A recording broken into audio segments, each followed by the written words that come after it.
How's it going, y'all? My name is Eric, and welcome to a special episode of Out of the Groove.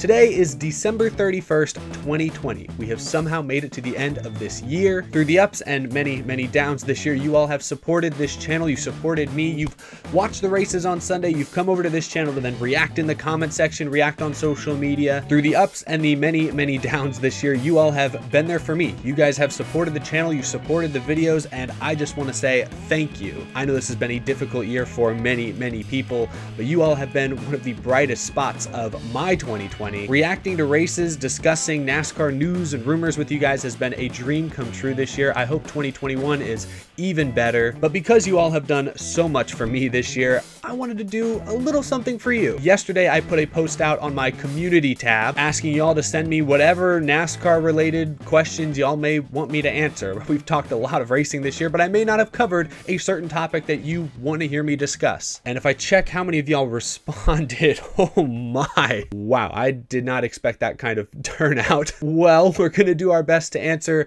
many of these. What better way to ring in the new year than answer questions from the YouTube comment section? Well, let's get to it. Let's see what y'all wanted to know. What manufacturers do you want to see in NASCAR? Any of them, all of them. I'm not super loyal to any one car brand, so if any major company wants to invest in the sport, wants to increase the amount of competition in NASCAR, I think that's a great thing. So all are welcome. What is your personal favorite finish from the first round of the Downhill Diecast Championship? Well, that Kyle Busch, Brad Keselowski winner-take-all race 5 photo finish was pretty spectacular. If you're watching this the day it comes out, the conference semifinals will premiere tomorrow, New Year's Day at 5 p.m. Eastern time. Come watch it live with me and many other fans of the series. I hope to see you there. And if you're not watching this the day it comes out, the video's out. Go check it out. I'm really proud of it. How did you come up with the idea for Out of the Groove? So I started Out of the Groove in 2016 when I was a freshman in college. In fact, I started the show like a week into my first semester, so I got bored really quick at college. But no, I'd been making NASCAR related videos on this channel for a number of years, but I'd never really taken a serious dive into the commentary side of things. You know, I've been watching NASCAR since I was about 7 years old, and I know there are a lot of people in the NASCAR industry, in NASCAR media, who have obviously been around a lot longer than that, have way more interesting stories to tell, but I always thought that I could offer a unique perspective. You know, I like to tell people I got my dad into NASCAR. I feel like it's usually the opposite. I feel like NASCAR fanaticism is passed down generations. I'm the reason anyone in my family talks about racing. I'm the patient zero in my family when it comes to following NASCAR. So I feel like that's an interesting perspective that I could bring. And you know, I just had a lot of thoughts on the sport, and this was 2016. So NASCAR was in a very important window. I just wanted to put my thoughts out on the internet and see if anyone latched on or found them interesting. And luckily a lot of people did. So that's how Out of the Groove started. Really just wanted to get my thoughts out there and thought I might bring a unique perspective that not as many people were hearing at the time. Hypothetical question. Oh, my favorite. If you had a time machine and if you could see any old NASCAR race in person, what would you choose? Ooh, I'd want to go back to NASCAR's heyday, the golden era of NASCAR, you know, 90s, early 2000s. Honestly, this is probably an easy choice. I would go to the 2001 Pepsi 400 at Daytona to see Dale Earnhardt Jr. win just a few months after, of course, his father tragically passed away at the same racetrack. Just watching that race, just watching the race replay, because I didn't see it live. I was not a fan at the time. I was barely sentient at the time. Just watching that race on TV gives me goosebumps all these years later. Being in the crowd, being in the stands that night in person, I'm sure would have been incredible. Super emotional, super memorable. That would have to be top on my list. What do you think was the biggest bonehead move from a driver this year besides Kyle Larson?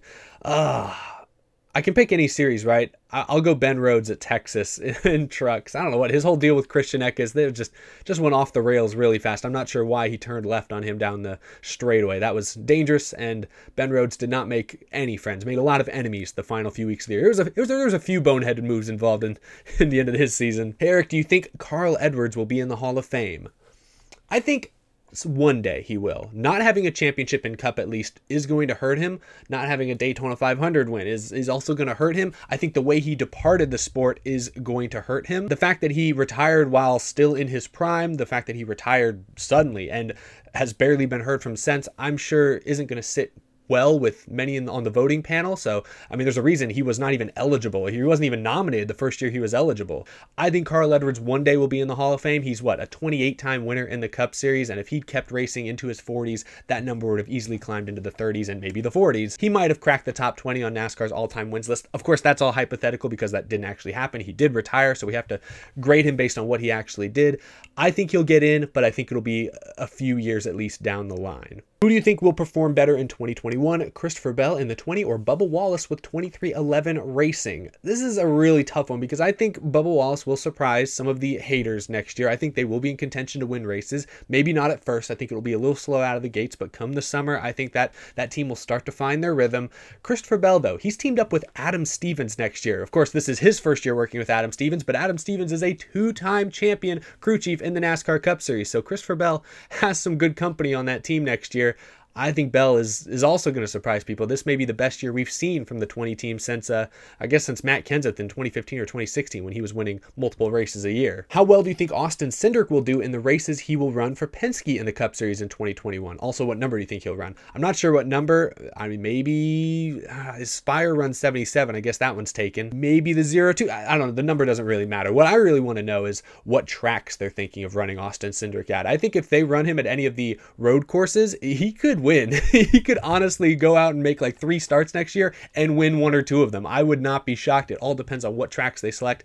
I don't think Team Penske is going to want to only race him at road courses. The purpose of this would be to get him experience at a variety of racetracks because as much as the schedules change next year, NASCAR is still full of variety. Short tracks, intermediates, ovals, road courses, triangles. There's a lot of different types of racetracks. You want to be good at all of them. But if he does run a couple of the road courses next year, he could win any one of them. So watch out. Do you think NASCAR will ever change the playoff format? And if so, when? If they do, it will not be anytime soon. They may make a small tweak here or there. Maybe they'll change the way points are transferred through. Maybe they'll change how many points you get for winning a stage. Maybe they'll make some small adjustment like that. But I think the knockout round format with stage racing and stage points is going to remain for at least several more years. I don't see that changing anytime soon. I think part of the reason a lot of fans don't like the current format and don't like the playoffs at all is because NASCAR was changing the format radically way too frequently. Every 3-4 years, there was a completely new format being thrown at the fan base, and I think that just got confusing and convoluted, and now fans don't really believe in or trust any format. So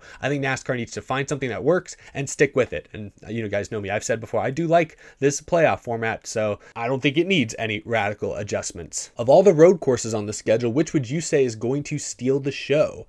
I'm really curious to see how the Cup cars, really all the cars, race at Circuit of the Americas in Austin. It's a beautiful facility. It was built just like 8-9 years ago. It's hosted Formula One events. I've been there a few times. It's very, very nice. It's in a trendy, growing city. I hope it puts on a fantastic race. I hope fans show up in decent numbers for this premier event. They're running the full Formula One layout, so that's really interesting. I hope it puts on a great show, but that's kind of one big unknown. I think the Indianapolis road course is going to be fantastic. The Xfinity race this last year at that track was incredible. Part of that was the specific drivers involved, but I think the Cup Series is going to put on a good show at the Indy road course as well. I think it'll be more entertaining than the Brickyard, even though many fans and drivers may not see it as quite as prestigious. How do you feel about no practice, no qualifying? I don't like it. I don't think we need 2-3 hours of practice every weekend. I think the pandemic has proven that, but we need at least one happy hour. We need qualifying back as soon as it's possible. I'm disappointed that NASCAR's already pulled the plug and is not planning to have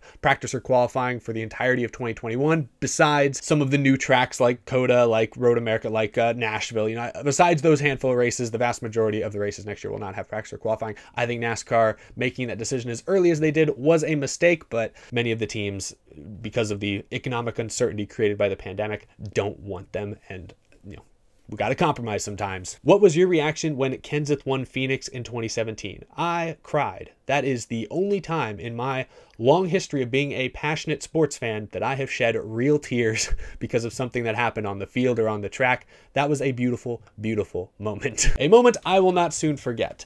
With Brad Keselowski's future in the 2-car being uncertain past 2021, do you think there's a chance Matt DiBenedetto gets promoted to the 2-car in 2022 if he exceeds expectations in 2021 if Brad Keselowski leaves Penske? Ooh, this one is loaded. A lot of ifs here. First, yeah, I think there's a real possibility Keselowski leaves leaves Penske after this year. I think he was sort of begrudgingly forced to sign that 1-year extension this year, a lot shorter of a deal than he was hoping for. So there's a real possibility Keselowski leaves the team after this year. Does Matt DiBenedetto get that seat? I mean, this is the other if. Maybe he will if he runs fantastic in 2021. And I don't have super lofty expectations for DiBenedetto. My one and only goal for him this year is win a freaking race. Making the playoffs by just a tiny bit last year was great and fine and amazing, but I want to see Matt DiBenedetto win something. Please get yourself a trophy. I think it's going to take multiple wins next season for Penske to consider keeping him with the team, but that's a good point. If Keselowski's on the way out, if DiBenedetto runs great next year, maybe it is a match that just makes sense. We'll have to wait and see, but there's a lot of ifs in that statement, and I don't think all of those ifs are going to happen. When is Out of the Groove going to sponsor a race car? I saw a lot of y'all asking this question. I don't know if y'all realize this, but it costs tens of thousands, if not millions of dollars to get your logo on a Cup Series car, at least. I don't know, Xfinity Series, Truck Series, maybe a little bit more affordable, but that's still probably well out of my price range unless I get a special deal from someone. Maybe someday it would happen. That would be really, really cool. But unless one of y'all got connections out there and can give me a little discount, perhaps. I don't see it happening anytime soon. But gosh, that would be cool. That would be cool. If you could bring back any NASCAR driver who has passed away, who would it be?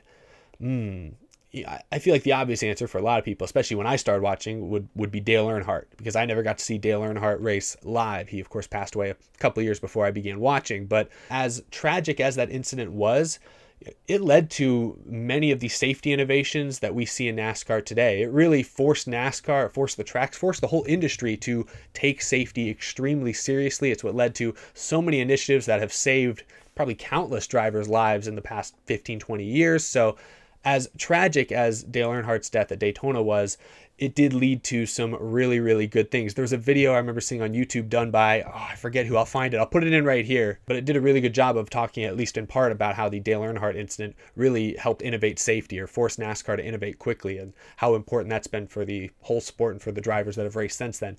I would probably look at someone like Davey Allison or maybe Alan Kulwicki. But like Davey Allison, unfortunately, his time was cut too short. He was winning several races a year in his 20s into his early 30s, so I would have loved to see what Davey Allison could have done with a full career. I'm sure he would have done some very special things. He would have won championships, I'm sure. It would have at least been in contention for many years to come. So that would probably be my choice. Which of the three series will be most entertaining to watch this year? Will it be Hailie Deegan and John Hunter in trucks? Will it be Harrison Burton and Noah Gragson in Xfinity? Or will it be the title defense of Chase Elliott in the Cup Series? I like that, Evan. You could be like an announcer. You just like introduced the entire year right there. That was beautiful.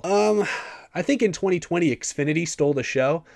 I think Trucks makes a bit of a comeback this coming year with Hailie Deegan and now John Hunter Nemechek, as is mentioned in Evan's question, racing full-time, as well as drivers like Zane Smith getting another crack at it. I think Trucks next year are going to be absolutely wild. It's going to be extremely intriguing. I think Xfinity will be good, but with no Chase Briscoe, guy who dominated much of this past season, I think there's going to be a little bit of an emptiness there. Austin Sindrick obviously won the championship and won a lot of races himself last year, so I think he will be the show. I'll be curious to see how guys like Harrison Burton, Brandon Jones, Noah Gragson, etc., etc. I will be curious to see how Adrian Allmendinger, Daniel Hemrick, Jeb Burton, some of those guys do who have full-time rides next year in competitive equipment.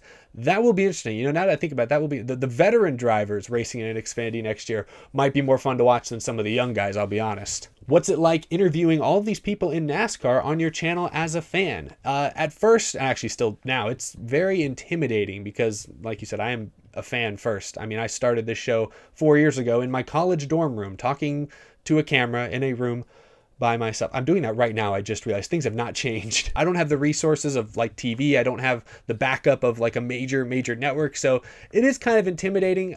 It's gotten easier over the last couple of years because I've been really fortunate to have many stars from the NASCAR Cup Series, Xfinity Series, Truck Series, and so on come on the show, and many of them have been really, really cool to talk to learn more about, to share some of their stories and experiences with you all watching at home. So it's gotten less stressful, but it's still really, really exciting, no matter who it is. We've had Matt Kenseth on the show. We've had Sam Mayer on the show. So we've had all ends of the spectrum, and they've all been super, super fun. I hope you all have enjoyed, because I know I certainly have, and hopefully there are many more to come going down the line. What would you say was Matt Kenseth's career-defining moment?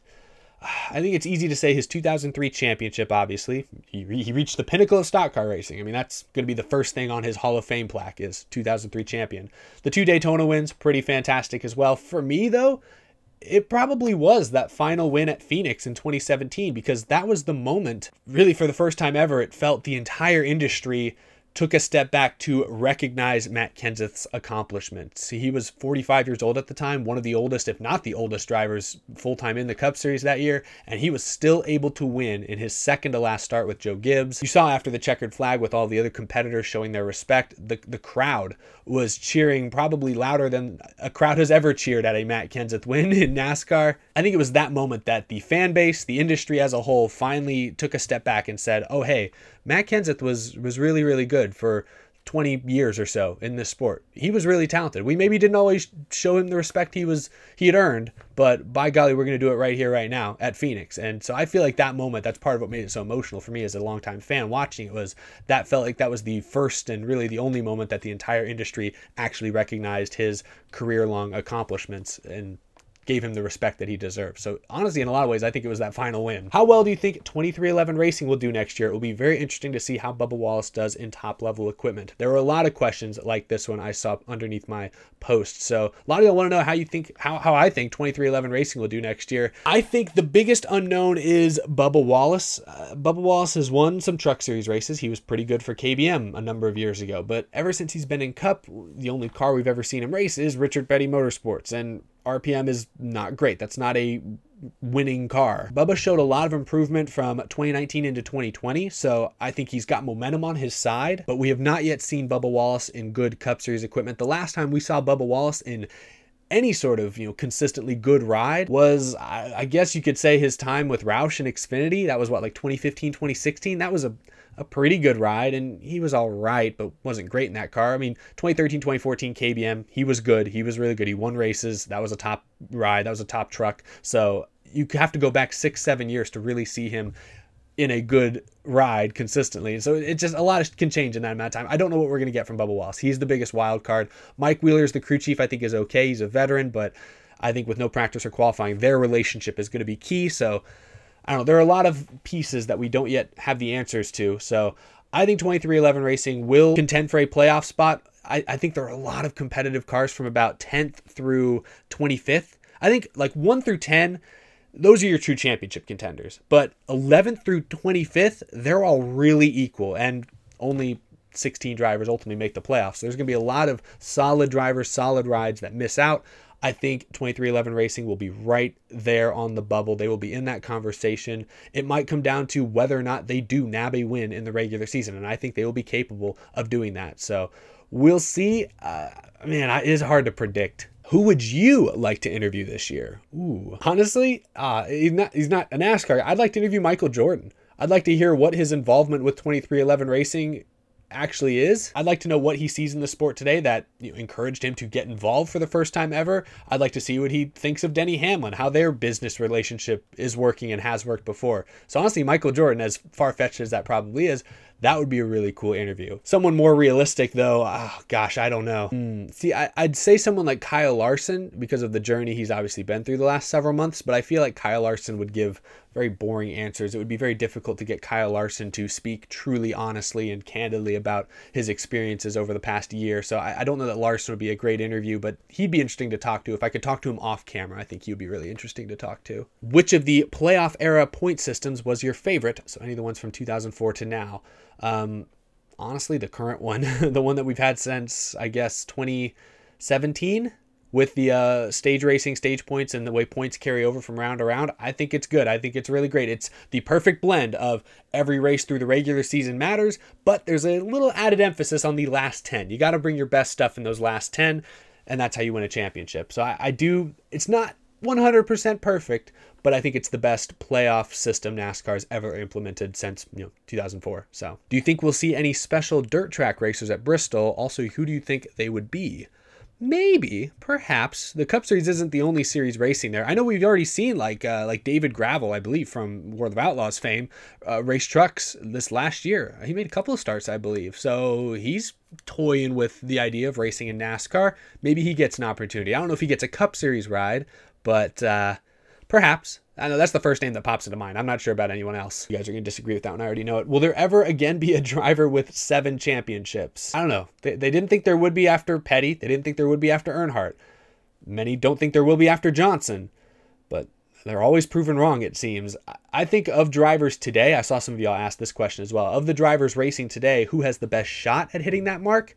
I would say Chase Elliott. He's already got one, and he's only 24 years old, and he's got funding. He's in a solid ride. His own team owner loves him. Fans love him. I think Chase Elliott has the ability to race for many, many years, and he's going to have a lot of opportunities. So I think Chase Elliott's got the best shot of any active driver. I think someone hits it. I think somebody gets to 7 again one day. Does it get broken? I don't know, but I think someone hits 7 again. 7 just seems to be NASCAR's lucky number, Will Jimmy Johnson do well in IndyCar?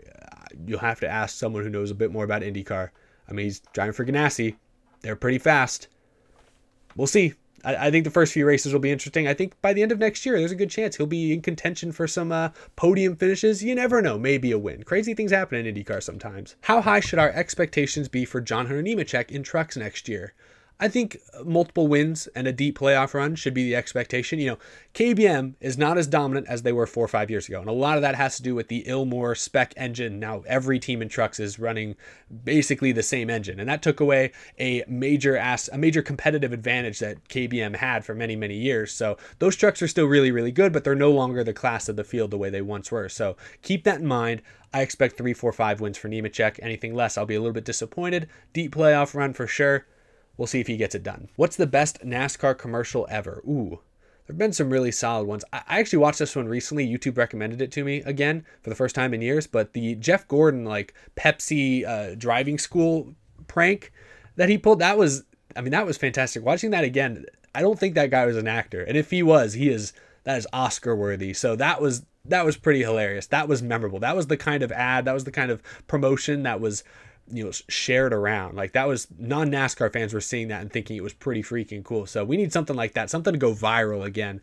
The Pepsi Jeff Gordon prank ad did just that. We need more of those. If you had to make a bet, who are your top 3 drivers who have the chance to break into the mainstream, i.e. Dale Jr., people like that? Right now, I think the obvious answer has to be Bubba Wallace. He already in some ways has broken into the mainstream, at least a little bit. I've said this before and a lot of y'all roll your eyes at me, but I guarantee you this is true. Bubba Wallace is the most recognizable active NASCAR driver right now. I mean, at least as far as his name goes. If you walk into a crowd of people and you say the name Bubba Wallace, there's a very good chance someone in that crowd will know that you're talking about a NASCAR driver at the very least. If you say Chase Elliott, if you say Kyle Busch, no one's going to turn around, or very few people are going to turn around. So I think Bubba Wallace has that capability, working with Michael Jordan, working with some major brands like McDonald's, like Columbia Sportswear, like Dr. Pepper, like DoorDash. I think he's going to get those kinds of opportunities. Besides Bubba, I would say Chase Elliott does have a chance. He is NASCAR's most popular driver on paper, at least. He's got major endorsements. He's coming off his first ever championship. He's the son of a NASCAR legend. I think Chase Elliott has that ability as well. I think Chase Elliott can reach a group of people that Bubba Wallace won't reach as well, and vice versa. So I think between the two of them alone, you have the entire country. You have pretty much everyone covered, I think. So NASCAR's in a pretty good place when it comes to some of these young superstars. I just hope Bubba Wallace actually wins races in the next couple of years and really starts to show it on the racetrack as well. That's what I really want to see. I haven't really watched NASCAR since 2010, and I want to start getting back into it. Who are some drivers to watch this upcoming season, and what are the best tracks on the schedule? Ooh, well, best tracks, I mean, my favorites are always Bristol. Of course, they turned one of the Bristol races into a dirt track. Will definitely be interesting. I don't know if it'll be good, but it'll be interesting. The super speedways are always fantastic. A lot of road courses next year. If you haven't watched since 2010, you remember Watkins Glen, Sonoma? They're still around. Don't worry. They're still around, but they have a lot more company now. A lot more right-hand turns on the schedule. But as far as drivers to watch, I'd watch for Kyle Larson. First year with Hendrick Motorsports. This, of course, is depending on your opinion of Larson personally after what he did in April and the things he's done since then to try and make amends for it. I think Kyle Larson will be a really interesting story to follow. Chase Elliott is defending champion. You got to watch out for Chase Elliott. If you were a fan before 2010, years before 2010, you might have watched Bill Elliott, might have been a fan of Bill Elliott. So there you go. A rookie like Chase Briscoe next year might be really interesting as well. He's a little older than a lot of recent Cup Series rookies. He's going to be 26 when next year starts, but he put on a clinic in the Xfinity Series this last year. Chase Briscoe's, he's a fun story as well. He seems like a really easy guy to root for. well, watch out for Chase Briscoe. Okay, I think we're going to wrap up with this one. I like this one. Would love to see a quick rundown of who you think is the lead man at each team. All right. I'm going to focus on the big teams here.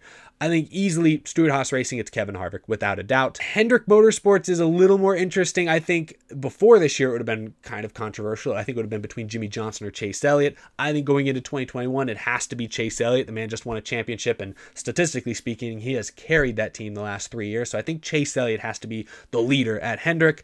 Team Penske is another tough one. It's between Keselowski and Logano.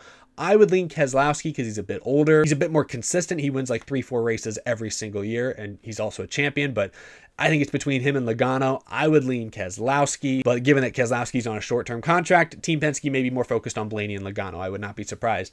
Joe Gibbs Racing's a tough one as well. Denny Hamlin's been there the longest, but Kyle Busch has had the most success of any of them, so I would say it's probably Kyle Busch, but I don't really know. The smaller teams, it's a bit easier, I think. Like Chip Ganassi, it's got to be Kurt Busch. Roush Fenway, it's Jack Roush really, but Ryan Newman, I guess you give seniority, I suppose. Richard Childress Racing, Austin Dillon, I guess, just because he's been there longer and he's the owner's grandson. I suppose that helps. I think it's interesting to talk about that because I really wonder how often does that dynamic come up during like team meetings, during obviously prep for the weekend. Like, does Kyle Busch, speak up the most as the lead man? Does Chase Elliott speak up the most? Do they have added influence? Does Kevin Harvick have more influence at Stewart-Haas Racing than Eric Almirola? Does he contribute more to the discussions? Like, I actually wonder behind the scenes, at least, does this dynamic even exist, and to what extent perhaps does it? I think that would be an interesting thing to see behind the scenes, see more specifically, see for yourself. I think that would be really interesting, actually. But yeah, that's my quick rundown. And I believe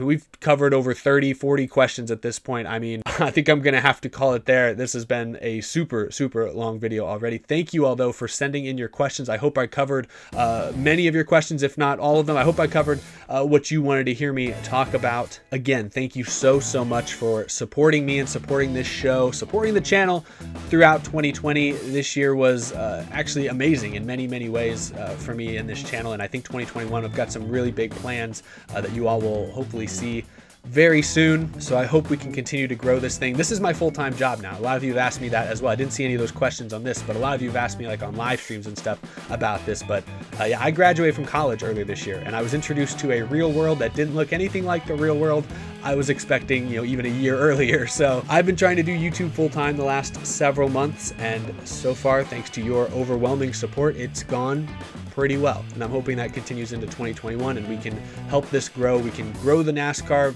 community, and hopefully we can continue to discuss the sport we all love to watch here at Out of the Groove going forward. So I really appreciate the support. I hope you all have had a fantastic holiday season. Happy New Year, everyone. Stay safe out there. I will see you all again very, very soon.